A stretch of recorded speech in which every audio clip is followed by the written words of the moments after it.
100 for 100, the podcast where I take 100 films for new movie watchers out there. It doesn't matter what age you are when you get into watching film. You're still a new movie watcher no matter what. No matter how old you are, you're still a new movie watcher. I could put 100 movies online for you. I ranked them from 100 to 1 for you.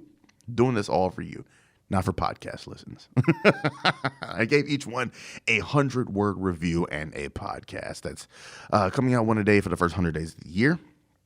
We are almost at the end of our journey with 18. All right, this is getting a late March here. Lawrence of Arabia, 1962, directed by David Lean. Let's get into this 100-word review, shall we? One of the best historical epics in film history.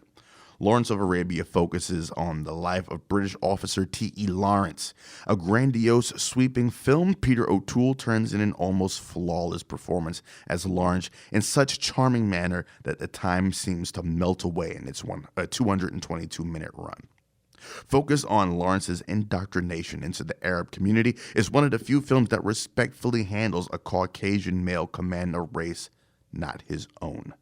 Lean's direction, composer Maurice Jarre's theme, and O'Toole's mastery fuse together to create what is possibly one of the best films ever made. We're getting to a lot of definitive statements as we finish out this run. Look, 222 minutes sounds daunting. 222 minutes is daunting. That is a whole lot of time to sit and experience any story. I'll give you that. Granted, a lot of people do it all the time when they're binge watching TV shows, but that's neither here nor there. It's 3 hours and some change, bordering close to 4 hours. But you need all of those hours to see the full maturation and growth and change of T.E. Lawrence, from being an officer to being a diplomat, to being a guy who just ultimately dies in a motorcycle accident, to have lived such a wild life, such a varied life. This man lived life. He did shit, right? Just to be taken out as unceremoniously as a motorcycle accident, man. It's heartbreaking. It really is heartbreaking. When I talk about sweeping film, that's a grandiose sweeping film. That's exactly what this is, man. You get to see just highs, lows, ups, downs. His whole journey in the desert in part 1 is just beautiful to watch. It contains what I believe to be the greatest shot in film history. Convoys moving across the desert. Somebody notices, hey, we're a person short in this convoy. And they're like, look, motherfuckers, this is the deep desert. We can't go back for this dude. We got to keep pressing. Lawrence is like, hey, look, I'm going to go back. I'm going to find this guy. All I ask is that you leave an outpost right here. Leave me a lookout guy right here. Y'all keep going. I'm going to turn back and find him. Eventually, he does find him. And you see from the Outlook's perspective, when he's just kind of sitting there waiting. Ain't a whole lot to do back in those days. In World War I, ain't no iPads. He's just sitting there waiting.